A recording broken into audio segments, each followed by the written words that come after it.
सभी दोस्तों को नमस्ते और सभी का एक बार फिर से स्वागत है आपके अपने YouTube चैनल उत्कर्ष स्टडी पे। और आज के इस वीडियो में अपन बात करने वाले हैं कि फोर्थ ग्रेड एग्जाम का रिजल्ट है वो बहुत ही जल्द आने वाला है और आपको कौन कौन से डॉक्यूमेंट हैं वो अभी तैयार करवाने हैं जो आपके डॉक्यूमेंट वेरिफिकेशन के लिए चाहिएंगे। यानी जिन साथियों को लग रहा है कि मेरा सिलेक्शन हो जाएगा, 2 गुना में आ जाएगा नाम, तो आपको ये डॉक्यूमेंट जो इस वीडियो में आपको बताने वाला हूँ वो डॉक्यूमेंट आपको तैयार करवाने हैं। और इस बारे में आपको बहुत ही अच्छे तरीके से समझा पाऊंगा, क्योंकि मैं आपको बताऊं मैं वर्तमान में पशु परीक्षण में लगा हुआ हूं और मैंने पशु परीक्षण का DBA वो करवाया है, तो इस बारे में आपको बहुत ही अच्छे तरीके से बताऊंगा। सबसे पहले अपन बात कर लेते हैं कि आपका रिजल्ट कब आने वाला है। यानी 2 गुना की लिस्ट आएगी, उसमें आपका नाम भी होगा आपके अच्छे स्कोर के आधार पे। तो देखिएगा आपका रिजल्ट है वो 10 से 20 जनवरी के बीच में आ जाएगा, जैसा कि आलोक राज जी के द्वारा बताया गया है। ठीक है, अब देखिएगा अपन एक एक करके जितने भी डॉक्यूमेंट है, जैसे कुछ डॉक्यूमेंट है वो आप इन कुछ दिनों में तैयार करवा सकते हैं, जैसे आगे मैं आपको बताऊंगा। लेकिन सबसे पहले देखिएगा जो आपके DV का कार्य है इसका निर्णय आपका जो भी संबंधित विभाग है वो करेगा। ठीक है, ये 2 बातें यहाँ पे नॉर्मली लिखी गई है, मैं आपको पढ़ के बता देता हूँ कि कार्मिक विभाग परिपत्र दिनांक 22/8/2024 के अनुसार DV का जो कार्य है वो संबंधित विभागों के द्वारा किया जाएगा। और इसके अलावा दूसरी बात लिखी गई है कि अभ्यर्थियों की पात्रता के संबंध में समुचित निर्णय वो संबंधित विभाग जो आपका DV करेगा वो ही लेगा। अब देखिएगा एक एक करके अपन DV की बात करते हैं, लेकिन उससे पहले कुछ इंस्ट्रक्शन और लिखे गए हैं। वो क्या लिखे गए हैं कि आवेदक में भरी गई शैक्षणिक और तकनीकी योग्यताओं को अंतिम रूप से मान्य किया जाएगा। ठीक है, जो आपने अपने ऑनलाइन एप्लीकेशन में जो भी आपकी जो शैक्षणिक और तकनीकी योग्यताएं आपने दी है वही मान्य की जाएगी। आवेदन में दर्ज योग्यता के अतिरिक्त अन्य संस्था विश्वविद्यालय की डिग्री डिप्लोमा स्वीकार्य नहीं होगा। यानी कहने का मतलब है कि आपने जो एप्लीकेशन फॉर्म में जितनी भी अपनी एजुकेशनल क्वालिफिकेशन है वो दी है वही मान्य होगी। इसके अलावा यानी आपने मान लो आपने BA कर रखी है और आपने BA की डिग्री है वो अपलोड उस टाइम नहीं की और अभी आप ऑफलाइन लेके जा रहे हैं तो वो स्वीकार्य नहीं होगी। इसके अलावा तीसरी बात है कि आवेदन भरते समय इन बातों की आपको खास तौर से सावधानी है वो रखनी है। ये 3 बातें यहाँ पे लिखी हुई है जो मैंने आपको समझा दी है। और इसके अलावा देखिएगा आगे अपन बात करते हैं आरक्षण लाभ की शर्तें। यानी आरक्षण है वो आपको किस आधार पे मिलेगा, उसके लिए आपको कौन से डॉक्यूमेंट की जरूरी आवश्यकता पड़ती है। तो सबसे पहले बात करें कि आरक्षित पदों का लाभ तभी दे होगा जब मूल दस्तावेजों की जांच में अभ्यर्थी पात्र पाया जाता है। जैसे देखिएगा आपको किसी भी कैटेगरी का लाभ लेना है यानी आरक्षण का लाभ लेना है तो आपके पास राजस्थान के सक्षम अधिकारी द्वारा जारी मूल निवास प्रमाण पत्र है वो होना चाहिए, और इसके अलावा जाति प्रमाण पत्र है वो होना चाहिए। इस आधार पे आपको कोई भी कैटेगरी के तहत आरक्षण है वो दिया जाता है। अब अपन एक एक करके बात करते हैं। और सबसे महत्वपूर्ण बात है वो डॉक्यूमेंट के संबंध में, यानी जो आपके जाति मूल है उनके संबंध में ये बात कही गई है कि जितने भी आपके डॉक्यूमेंट हैं वो आवेदन की अंतिम तिथि या उससे पूर्व के होने चाहिए। अगर आवेदन की तिथि तक या उसके बाद बनाए जाते हैं तो यानी वो वैलिड नहीं माने जाएंगे, ये बात है। यानी जैसे आवेदन की तिथि मान लो 28 जनवरी है तो 28 जनवरी को भी आपने बनवाया है ना वो वैलिड माना जाएगा, और 27 इससे पहले सारे वैलिड है। अगर आपने 29 जनवरी को जातीय मूल बनाया तो वो वैलिड नहीं माना जाएगा। ठीक है, इसके अलावा देखो पात्रता मूल्यांकन है वो अभ्यर्थी की श्रेणी की पात्रता का मूल्यांकन अंतिम तिथि तक जारी प्रमाण पत्र के आधार पर ही होगा। ये भी यहाँ पे बताया गया। आपकी कैटेगरी है यानी आपका जाति प्रमाण पत्र है वो आवेदन की अंतिम तिथि तक या उससे पहले का जारी हुआ होना चाहिए। और यहाँ पे सक्षम अधिकारी प्रमाण पत्र केवल राज्य के सक्षम अधिकारी द्वारा ही जारी किया गया मान्य होगा। अब देखिएगा ये 3 बातें। और इसके अलावा यहाँ पे विशेष परिस्थिति भी दी गई है। ये एक सर्कुलर है, परिपत्र है जो कि 17/10/2022 का। इसके अकॉर्डिंग कहा गया कि बाई चांस मान लो कि किसी ने आवेदन की अंतिम तिथि तक नहीं बनवाया, उसके बाद अगर बनवाया है तो वो एक एफिडेविट लगा के और चला सकता है। कैसे? तो इसमें मान लो आपने जैसे 28 जनवरी है वो अंतिम दिनांक थी और आपने 30 जनवरी को बनाया तो आप एक एफिडेविट है वो लिखवाएंगे और उसमें आपको क्या लिखवाना है कि मैं आवेदन की अंतिम तिथि को संबंधित वर्ग की, यानी जिस भी वर्ग में आप आते हैं उसकी पात्रता रखता था। और ये जो जानकारी है मेरे द्वारा एकदम सही दी गई है। अगर ये सूचना जो मेरे द्वारा दी गई है वो गलत पाई जाती है तो मेरी नियुक्ति है वो आप निरस्त कर सकते हैं। ये आपको एक एफिडेविट में शपथ पत्र के रूप में लिखवाना होता है। ठीक है, तो अगर बाई चांस मान लो कि आवेदन के बाद बनवाए तो भी काम चल जाएगा, कोई आपको ज़्यादा टेंशन लेने वाली बात नहीं है। अब देखिएगा SC ST के जितने भी जो कैटेगरी वाले हैं उनके जाति प्रमाण पत्र हैं, उनकी वैधता है वो जीवन पर्यंत रहती है। यानी आपने एक बार बनवा लिया तो आप दोबारा नहीं बनवाए तो भी काम चल जाता है, यानी इसकी वैलिडिटी है वो लाइफ टाइम है। ये आपका जो सामाजिक न्याय और अधिकारिता विभाग के दिशा निर्देश हैं जो कि 9/9/2015 के अनुसार, उनके अनुसार ये बताया गया है। यानी एक बार आपने SC ST ने जाति बनवा लिया तो वो लाइफ टाइम वैलिड रहता है। अब बात करते हैं जो OBC और मुख्य रूप से नॉन क्रीमिलियर में आते हैं, उनकी जो सर्टिफिकेट होता है, प्रमाण पत्र होता है, उसकी वैलिडिटी कितने समय की रहती है। तो देखिएगा क्रीमिलियर में नहीं होने संबंधी प्रमाण पत्र सामान्यतः 1 वर्ष के लिए मान्य होता है। यानी जो OBC वाले हैं जो कि नॉन क्रीमिलियर हैं, ठीक है, उनकी वैलिडिटी है वो 1 साल की। यानी अगर आपने आज बनवाया है तो 1 साल तक वो वैलिड रहेगा, लेकिन आपके पास 3 वर्ष तक उसको वैलिड रखने का विकल्प होता है। कैसे कि एक वर्ष के आधार पे आप जानकारी है या एफिडेविट है वो बनवाते रहे। यानी शपथ पत्र के आधार पर पुराने प्रमाण पत्र को अधिकतम 3 वर्ष तक मान्यता दी जा सकती है। यानी 1 वर्ष के लिए वैलिड होता है, लेकिन जैसे मान लो आज आपने बनवा लिया, यानी आपने 2025 में बनवाया तो ये 2026 तक वैलिड रहेगा। लेकिन आप 2025 वाला जो आपने बनवाया है इसके साथ अगर 1 साल के लिए मान लो आप एफिडेविट लगा के इसको 2027 तक एक्सटेंड कर सकते हो, फिर 1 साल का एफिडेविट लगा के 2028 तक एक्सटेंड कर सकते हो। ठीक है, अब 3 वर्ष हो गया तो उसके बाद आपको नया बनवाना पड़ेगा। ये बात आपको समझ में आ गई होगी। और यहाँ पे देखिएगा आगामी वर्ष में भी क्रीमिलियर में नहीं होने का स्व स्थापित शपथ पत्र देना अनिवार्य होगा अगर आप 1 साल की वैलिडिटी ऐसे लेना चाहते हैं। यानी लगातार आप 3 साल की भी ले सकते हो या 1 साल करके भी ले सकते हो। अब देखिएगा बात करते हैं अति पिछड़ा वर्ग जो MBC वाले साथी होते हैं, उनको जो लाभ मिलेगा वो उनका OBC सर्टिफिकेट है उसके आधार पे मिलेगा। लेकिन अगर वो MBC का लाभ लेना चाहते हैं तो उनको क्या करना होगा, अपने पिता के नाम पर निवास या आय के आधार पर प्रमाण पत्र है वो देना होगा। यानी आपको साथ में अपने आय का प्रमाण पत्र है वो देना होगा जो किसके नाम पे हो, आपके पिताजी के नाम पे हो। और एक महत्वपूर्ण बात यहाँ पे नोट कीजिएगा, जो विवाहित महिलाएं हैं वो क्या करती है, कई बार अपने पति के नाम पर निवास और आय आधारित प्रमाण पत्र है वो दे देती है जो कि मान्य नहीं होगा। अगर कोई विवाहित महिला है और उसका सिलेक्शन हुआ है तो उसको भी अपने पिताजी के नाम पे ही आय प्रमाण पत्र है वो बनवाना है MBC कैटेगरी में उसको लाभ लेने के लिए आरक्षण का। अब देखिएगा अपन बात करते हैं कि विवाहित महिलाएं उनको आवेदक हेतु क्या क्या नियम है।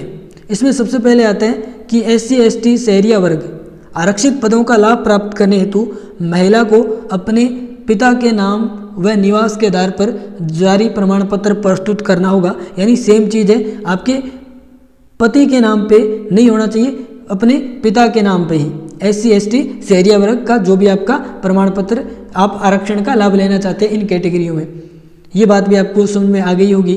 अब देखिएगा बात करते हैं कि जो EWS वाले होते हैं जो आर्थिक रूप से कमज़ोर, उनका प्रमाण पत्र है। अब इनका भी देखिएगा 3 साल तक वैलिड है, वो शपथ पत्र के आधार पे रह जाता है। यानी इनका 1 साल के लिए बनता है, लेकिन आप इनकम और जो आपका एसेट सर्टिफिकेट है वो देके और इसको आप शपथ पत्र देके 3 वर्ष तक मान्य कर सकते हैं। यानी एक बार EWS या OBC नॉन क्रीमिलियर का आप सर्टिफिकेट बनाते हैं तो आप उसको 3 साल तक मतलब चला सकते हैं, उसके बाद ही आप नया बनवा सकते हैं।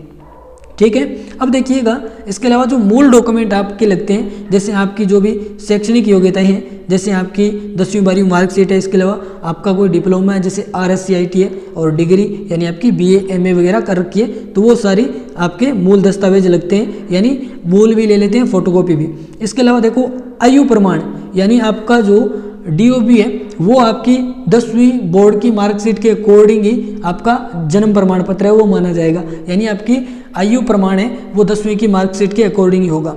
इसके अलावा देखिएगा जो भी वैवाहिक हैं वो अपना विवाह पंजीयन प्रमाण पत्र है वो उनकी फोटोकॉपी है और मूल भी ले जाएंगे क्योंकि वो चेक करते हैं। इसके अलावा भूतपूर्व सैनिक, इनको एनओसी लेनी है और वो एनओसी है वो आवेदन की अंतिम तिथि से पहले की होनी चाहिए। इसके अलावा जैसे खिलाड़ी कोटे हैं, उनके पास कोई अगर खेल प्रमाण पत्र है वो भी प्रमाण पत्र है वो आवेदन की अंतिम तिथि तक से पहले का होना चाहिए। इसके अलावा इसी प्रकार विशेष योग्यजन, उनके पास उनका जो दिव्यांगता प्रमाण पत्र है वो होना चाहिए। ये आपके मूल दस्तावेज है। इसके अलावा देखो जो एक्स सर्विसमैन और उत्कृष्ट खिलाड़ी हैं उनके लिए कुछ नियम है, वो मैंने आपको ऊपर ही बता दिए कि उनके पास एनओसी होनी चाहिए, लेकिन वो आवेदन की अंतिम तिथि तक का सेवानिवृत्त प्रमाण पत्र प्रस्तुत करना होगा, यानी उससे पहले का, उसके बाद का नहीं चलता है। अब देखिएगा अपन बात करते हैं विधवा श्रेणी हेतु आवश्यक साक्ष्य, यानी कोई विधवा विडो कैटेगरी से उनको अपने पति का मृत्यु प्रमाण पत्र है वो देना होता है। इसके अलावा उनको पति के नाम से लिंक दस्तावेज, जिसमें हो सकता है उनका विवाह प्रमाण पत्र हो, आधार कार्ड हो, राशन कार्ड हो या बच्चे का जन्म पत्र। पति के नाम से जारी मूल निवास या जाति प्रमाण पत्र है वो भी इसी के साथ चल जाता है, ठीक है। यानी ये इनमें से एक डॉक्यूमेंट आपके पास होना चाहिए, यानी ये पति का मृत्यु प्रमाण पत्र ये तो होना चाहिए। इसके अलावा पति के नाम से लिंक दस्तावेज, जो आपका विवाह प्रमाण पत्र भी हो सकता है या आप मूल निवास जाति प्रमाण पत्र है वो भी उनका ले जा सकते हो, ठीक है। अब देखिएगा जो परित्यक्ता होती है उनके लिए क्या है कि आवेदन की अंतिम तिथि तक माननीय न्यायालय द्वारा जारी विवाह विच्छेद या जिसे डिक्री बोलते हैं वो आदेश होना चाहिए। और इसके अलावा उनका डीवी के टाइम एक फॉर्मेट आएगा, उनमें उनसे ये जानकारी मांगी जाएगी कि पुनर्विवाह नहीं किए जाने के संबंध में शपथ पत्र, अगर वो पुनर्विवाह करते हैं तो तब उनको जानकारी है उस संबंध में देनी होगी। ये जब आपका डीवी लिस्ट आती है उस टाइम एक फॉर्मेट आता है, उसमें आपको अपना नाम वगैरह है वो लिखना होता है, ठीक है। वो शपथ पत्र होता है जहाँ पे साइन करना होता है, ये तो नॉर्मल है। इसके अलावा देखो विवाह पंजीयन एवं संतान घोषणा, ये भी डीवी के टाइम फॉर्मेट आ जाते हैं। तो इसमें देखिएगा राजकीय सेवा हेतु विवाह पंजीयन अनिवार्य है, यानी आपकी शादी हो रखी है तो आपको विवाह पंजीयन प्रमाण पत्र आपका जरूर लगेगा। इसके अलावा विवाहित महिलाओं हेतु संतान संबंधी घोषणा पत्र प्रस्तुत करना अनिवार्य होता है, यानी आपको जो भी विवाहित महिलाएं हैं उनको कितनी संतान है इससे संबंधित एक संतान संबंधी घोषणा पत्र आता है, उसमें अपनी संतान के बारे में जानकारी देनी होती है। परित्यक्ता श्रेणी को भी श्रेणी में बने रहने का शपथ पत्र देना होता है, यानी कोई भी परित्यक्ता है तो उसको अपनी श्रेणी में बने रहने के लिए शपथ पत्र देना होगा कि मैं इस श्रेणी में ही आती हूँ। अब देखिएगा अपन बात करते हैं चरित्र प्रमाण पत्र, ये आप अभी ले सकते हो क्योंकि आपका जो अंतिम शैक्षणिक संस्थान है वो सभी का कॉलेज रहता है। तो किसी ने बीए की होगी, किसी ने एमबी की होगी यानी एमए की होगी, तो उन्होंने अभी तक एमएससी भी की होगी, तो उन्होंने अभी तक क्या किया होगा कि अपना जो अंतिम करेक्टर सर्टिफिकेट है, चरित्र प्रमाण पत्र है, वो कॉलेज से नहीं लिया होगा। तो आप क्या करिएगा, अभी कुछ दिन आपके पास है तो आप अपना जो अंतिम शैक्षणिक संस्थान का कॉलेज का चरित्र प्रमाण पत्र है वो लेके आ जाना, क्योंकि जब आपका स्क्रूटनी फॉर्म या उससे पहले यानी डीवी के लिए स्क्रूटनी फॉर्म भरा जाता है तो उसमें अपलोड है उसके लिए मांगा जाएगा। तो ये काम आप इन दिनों में कर सकते हो। इसके अलावा राजपत्रित अधिकारी है, उनके दो अलग अलग चरित्र प्रमाण पत्र है, उनसे साइन या उनसे गैजेटेड है वो मांगते हैं, तो वो ये उसी टाइम बन जाते हैं जब डीवी के बारे में लिस्ट आ जाएगी, आपका रिजल्ट आ जाएगा तो उस टाइम एक दिन में ये बन जाते हैं, क्योंकि अपन को 2 टीचर के साइन करवाने होते हैं जो कि लेक्चरर वगैरह होते हैं उनसे। अब देखिएगा आगे अपन बात करते हैं पुलिस वेरिफिकेशन और आपका स्वास्थ्य प्रमाण पत्र मेडिकल वाला। ये दोनों आपको जब आपका नियुक्ति आदेश आ जाता है, फाइनल आपका चयन हो जाता है, उसके बाद ये तैयार करने होते हैं। लेकिन मैं आपको अभी बता देता हूँ कि इसके लिए पुलिस वेरिफिकेशन के लिए आपको क्या क्या डॉक्यूमेंट है वो ज़रूरत पड़ती है। तो इसमें नीचे मैंने बता रखा है, तो देखिएगा एक बार उसी पे चलते हैं अपन। तो पुलिस वेरिफिकेशन के लिए आपको पहले तो ई मित्र से अप्लाई करवाना होता है, यानी ई मित्र पे आप क्या करेंगे, एक बार लिख देता हूँ मैं, आपको क्या करना है, सबसे पहले ई मित्रा पे जाके अप्लाई करवाना होता है पुलिस वेरिफिकेशन के लिए। इसके लिए आपको अपनी फ़ोटो और आधार कार्ड है वो चाहिए होता है, ठीक है। ई मित्र वाले के पास आप लेके जाएंगे आधार कार्ड और फोटो, वो ऑटोमेटिक आपका क्या कर देगा, पुलिस वेरिफिकेशन के लिए अप्लाई कर देगा। उसके बाद में आपका जो नज़दीकी थाना है उसमें आप कॉल करके भी, आपके पास नंबर है तो पूछ सकते हो, या मतलब दूसरे या तीसरे दिन आप जा सकते हो। और वहाँ से जब आप थाने जाओगे तब आपको कौन से डॉक्यूमेंट चाहिए ये इंपॉर्टेंट है। तो इसमें देखिएगा, सबसे पहले आपके जो गाँव का सरपंच है आपकी पंचायत का, उससे उसके साइन किए हुए चरित्र प्रमाण पत्र है, उसकी मूल प्रति यानी ओरिजिनल, नॉर्मली एक आपको ई-मित्र पर डॉक्यूमेंट फॉर्मेट में यानी चरित्र प्रमाण पत्र का फॉर्मेट मिल जाता है सरपंच वाले का,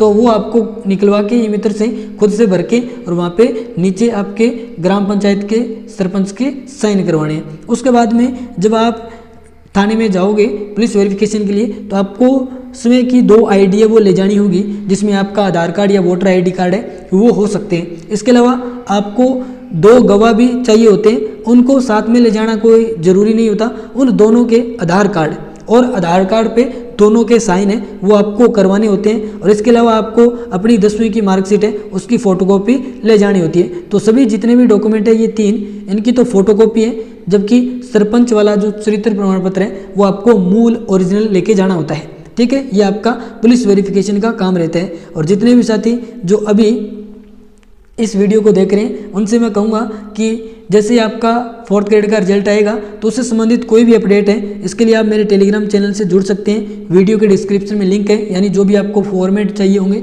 वो सारे इसी टेलीग्राम चैनल पे मिल जाएंगे। इसके अलावा आप मेरे से इस संबंध में यानी आपके कोई पर्सनली डाउट होंगे तो वो इंस्टाग्राम पे मेरे से पूछ सकते हो। इंस्टाग्राम का लिंक है वो वीडियो के डिस्क्रिप्शन में। और इसके अलावा आप इकोनॉमिक सपोर्ट भी इस चैनल को कर सकते हो और पहले मेंबर भी इस चैनल के बन सकते हो।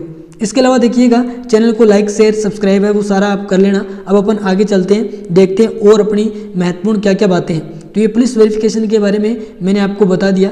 अब आता है आपका मेडिकल फिटनेस जो सर्टिफिकेट होता है, उसमें क्या करना होता है आपको, ये भी आपका नियुक्ति आदेश आने के बाद आपको बनवाना है और ये आप अपने जिला हॉस्पिटल से बनवा सकते हैं। इसके अलावा देखो, राजकीय या गैर सरकारी सेवा में कार्यरत, अब बहुत सारे साथी ऐसे होंगे मेरे तरह जो इसमें लगे होंगे, यानी पहले से ऑलरेडी कहीं ना कहीं गवर्नमेंट सर्विस में लगे होंगे, तो उनको एनओसी लेनी जरूरी है। यानी जो भी अभ्यर्थी जो अभी गवर्नमेंट सर्विस में लगे हुए हैं मेरी तरह, उनको एनओसी लेनी पड़ेगी। अगर आप एनओसी नहीं लेते हैं तो आपको क्या करना होगा, आप जैसे पशु परिचर वाले साथी होंगे वो हो सकता है कि 4th ग्रेड में ज्वाइन करें, तो उनको अपने एनिमल हस्बेंड्री जो डिपार्टमेंट है उनसे त्यागपत्र पहले तो वो देना होगा अपनी पोस्ट से, और साथ में त्यागपत्र देने के बाद जो आपने भी स्वीकार कर लिया कि मैंने स्वीकार कर लिया, हाँ मैं त्यागपत्र देता हूँ, उसका आदेश है वो जब आप 4th ग्रेड के लिए ज्वाइन करने जाओगे तब ये साथ में दोनों लेके जाने हैं। अब देखिएगा, आवेदक का उत्तरदायी, इसमें थोड़ा सा ये बताया गया है कि पात्रता संबंधित समस्त उत्तरदायित्व है वो जो एप्लीकेंट है उसका होगा। दस्तावेज जांच में अपात्र पाए जाने पर अभ्यर्थियों की नियुक्ति है वो निरस्त कर दी जाएगी। जानबूझकर गलत अगर कोई सूचना दी जाती है यानी किसी अभ्यर्थी के द्वारा, तो उस पर कानूनी कार्रवाई है वो की जाएगी। तो ये सारे डॉक्यूमेंट है वो मैंने आपको बता दिए जो चाहिए होते हैं। इसके अलावा कुछ डॉक्यूमेंट है वो फॉर्मेट आते हैं उसी टाइम अपन को, जैसे स्टाम्प वगैरह पे बनवाने होते हैं, जैसे अविवाहित अभ्यर्थियों के लिए, विवाहित अभ्यर्थियों के लिए, वो उस टाइम आएंगे तो मैं टेलीग्राम चैनल पर आपको अपडेट कर दूंगा।